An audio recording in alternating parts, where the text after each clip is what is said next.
Hi, ഞാൻ സലു. ഇന്നത്തെ വീഡിയോയിൽ കാണിക്കുന്നത് അദീനിയം പ്ലാന്റിൻ്റെ ഗ്രാഫ്റ്റിംഗ് ആണ്. വളരെ ഈസി ആയിട്ട് നമുക്ക് വീട്ടിൽ തന്നെ ചെയ്യാൻ പറ്റുന്നതാണ്.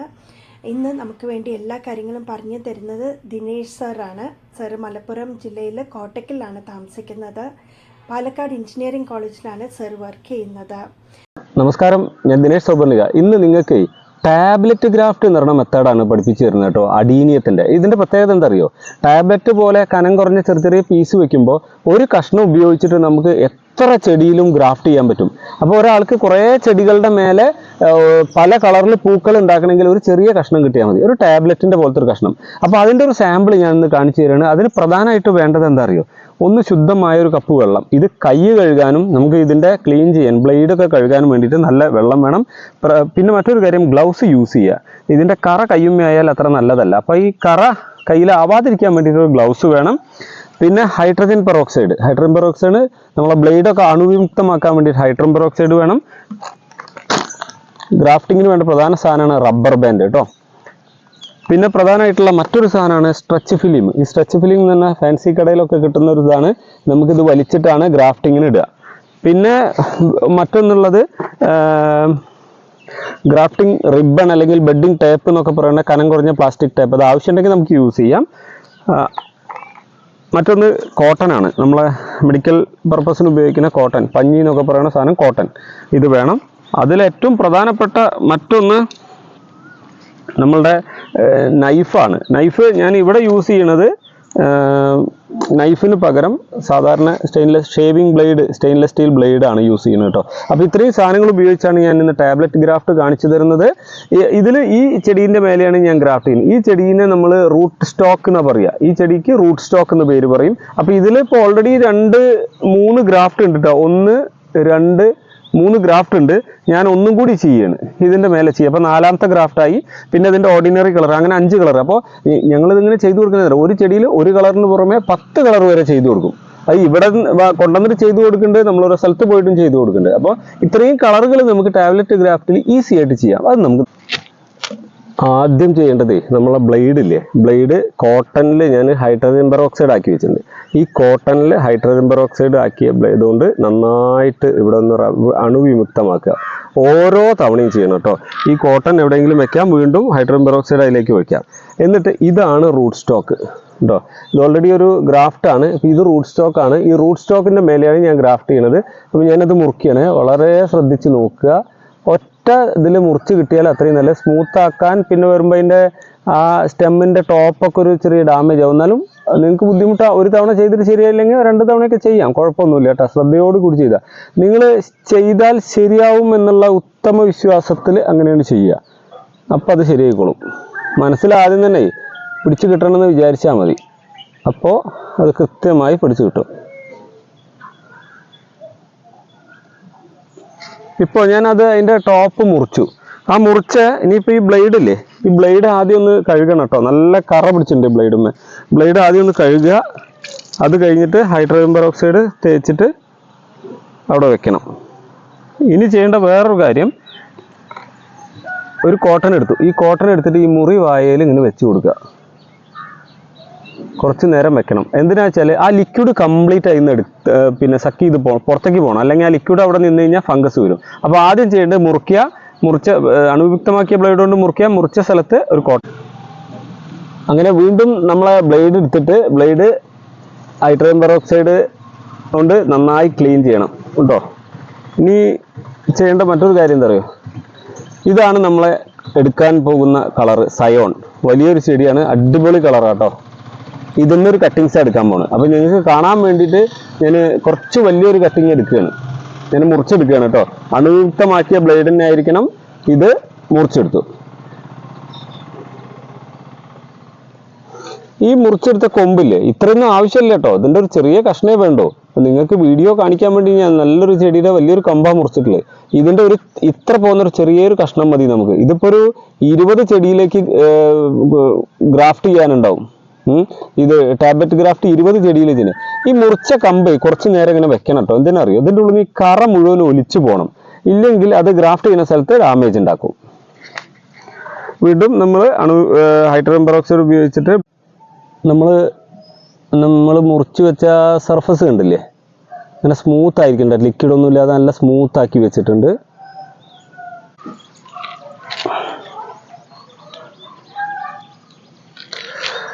നമ്മൾ വീണ്ടും ബ്ലേഡ് അണുവിമുക്തമാക്കുക. അത് ചെയ്തതിൻ്റെ ശേഷം നമ്മളുടെ ചെടി കട്ടിങ്സ് ഇതാണ്.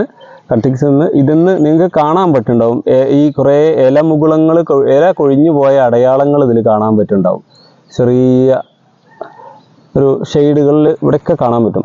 അങ്ങനത്തെ ഒരു 3 ഇലമുകുളങ്ങൾ, ഇല കൊഴിഞ്ഞു പോയ അടയാളം ഒരു പീസാണ് നമുക്ക് എടുക്കേണ്ടത്. അതാണ് നമ്മൾ ടാബ്ലറ്റ് ആയിട്ട് എടുക്കുക. അപ്പോൾ ഞാൻ ഇവിടുന്ന് തന്നെ ഇങ്ങനെ ഒരു കഷ്ണം എടുക്കുകയാണ് കേട്ടോ. ബ്ലേഡ് കൊണ്ട് ഒറ്റ ഇതിൽ തന്നെ മുറിച്ചെടുക്കാൻ പറ്റിയാൽ നല്ലത്.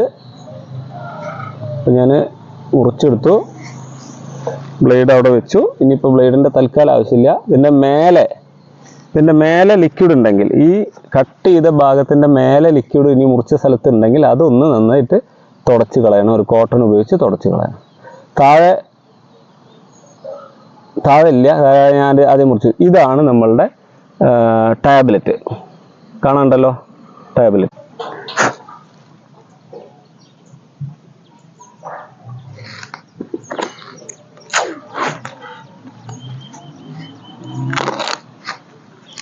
ഫിലിം ഇതിൻ്റെ മേലേക്ക് വെച്ചിട്ട് ഇങ്ങനെ മെല്ലെ താഴേക്ക്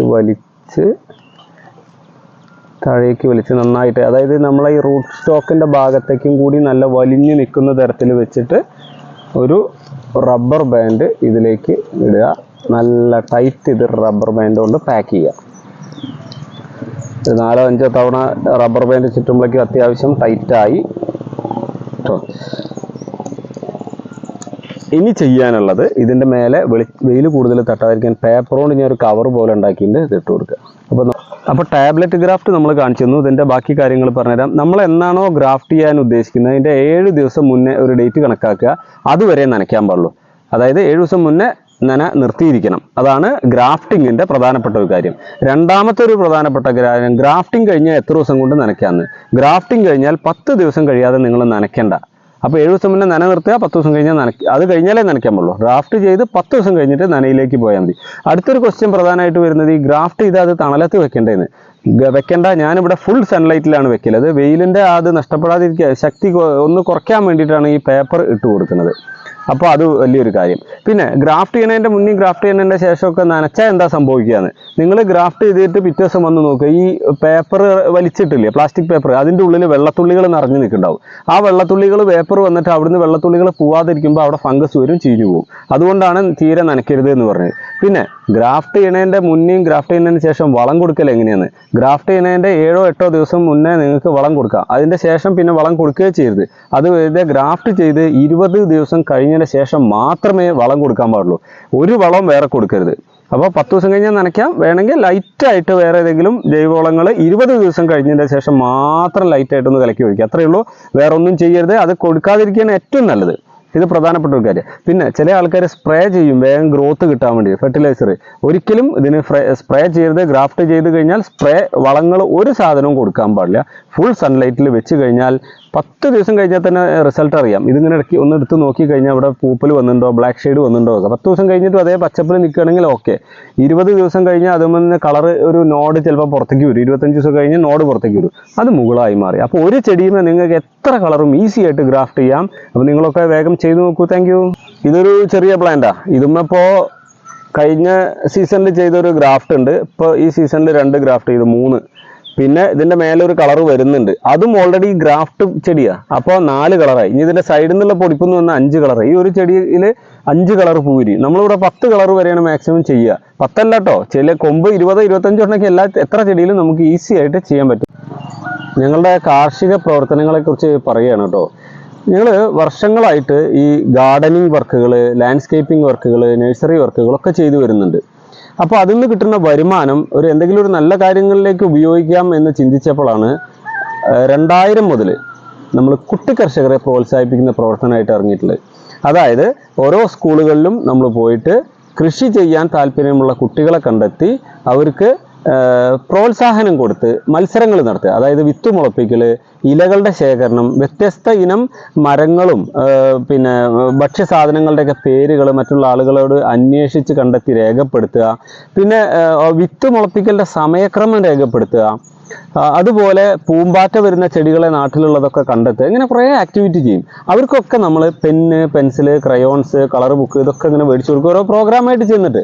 നമ്മളുടെ ഒരു സ്വന്തം താല്പര്യത്തിന് ചെയ്യുന്നതാണ്. അപ്പോൾ ഇങ്ങനെയുള്ള പ്രവർത്തനങ്ങൾക്ക് ഞങ്ങൾക്ക് മുതൽക്കൂട്ടാവുന്നത് ഈ ഗാർഡനിങ്ങും ലാൻഡ്സ്കേപ്പിങ്ങും അതേപോലെ ഈ നഴ്സറിയാണ്. അതിൽ പ്രധാനമായിട്ടുള്ളത് എനിക്ക് പാലക്കാടിലെ ഈ അഡീനിയം ഗ്രാഫ്റ്റിംഗ് സെൻ്ററാണ്. ഇവിടെ ഗ്രാഫ്റ്റ് ചെയ്ത് ഓൺലൈനിലും ഓഫ്ലൈനിലായിട്ട് ആളുകളൊക്കെ വാങ്ങുന്നുണ്ട്. അപ്പോൾ നമുക്ക് എന്താ അറിയോ, നമുക്ക് ആരോടും ചോദിക്കാണ്ട് തന്നെ അതിൽ നിന്ന് നല്ലൊരു ഭാഗം എടുത്ത് ഇങ്ങനെ കുട്ടികൾക്ക് വേണ്ടിയിട്ടുള്ള പ്രവർത്തനം നടത്താൻ സാധിക്കും. അപ്പോൾ കുട്ടികളുടെ മനസ്സിലേക്ക് കാർഷിക സംസ്കാരം എത്തിക്കാനും കൃഷി അറിവുകൾ അവർക്ക് എന്നും നിലനിർത്താനും വേണ്ടിയിട്ടുള്ള ഈ ശ്രമം ഞങ്ങൾ കുറേ കാലമായി നടത്തുന്നു. അതുകൂടാതെ ഞങ്ങൾ ഇപ്പോൾ ചെയ്യുന്ന വേറൊരു പരിപാടി എന്താ അറിയോ, സീനിയർ സിറ്റിസൺ ആളുകൾക്ക് അവരുടെ ഓർമ്മശക്തി വർദ്ധിപ്പിക്കാനും ഫുൾ ലൈവായിട്ട്, ഇപ്പോൾ റിട്ടയർമെൻ്റ് ഒക്കെ കഴിഞ്ഞ ആളുകൾ ചിലപ്പോൾ ടെൻഷൻ, പല പ്രശ്നം, അസുഖങ്ങൾ ഇതൊക്കെ ഇങ്ങനെ തോന്നലും ഒക്കെ വരൽ തുടങ്ങും.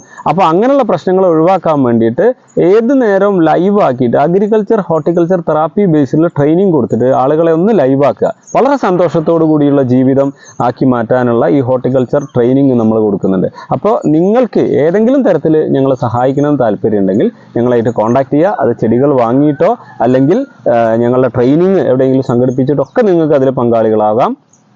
ഇത് ഏറ്റവും പ്രധാനപ്പെട്ടത് നമ്മളുടെ വിഷരഹിത അടുക്കളത്തോട്ടം എന്ന് പറയുന്ന ഒരു ട്രെയിനിങ് ആണ്. അതിൽ എങ്ങനെയാണ് അടുക്കളത്തോട്ടം നിർമ്മിക്കുന്നത് എന്നും അതിലെ അടുക്കളത്തോട്ടം നിർമ്മിച്ച ആളുകൾക്ക് നനയ്ക്കാൻ ഭയങ്കര ബുദ്ധിമുട്ടുണ്ടാവും. അവർക്ക് ഡ്രിപ്പ് ഇറിഗേഷൻ എങ്ങനെയാണ് ഈസി ആയിട്ട് നിങ്ങളെ കൊണ്ട് ചെയ്യിക്കുകയാണ്. അങ്ങനെ ചെയ്യുന്ന ട്രെയിനിങ്, അതുപോലെ ബോൺസായി നിർമ്മാണത്തിൻ്റെ ട്രെയിനിങ്, അക്വേറിയം നിർമ്മാണത്തിൻ്റെ ട്രെയിനിങ്, ഇതൊക്കെ ഞങ്ങൾ ഓരോ ട്രെയിനിങ് സെഷനുകളായിട്ട് നടത്തി വരുന്നുണ്ട്. അപ്പോൾ നിങ്ങളുടെ അറിവിലേക്കായി ഇത് ചെയ്യുകയാണ്. നിങ്ങളുടെ ഏതെങ്കിലും തരത്തിലുള്ള സഹകരണം ഉണ്ടാകുമെന്ന് പ്രതീക്ഷിക്കുന്നു.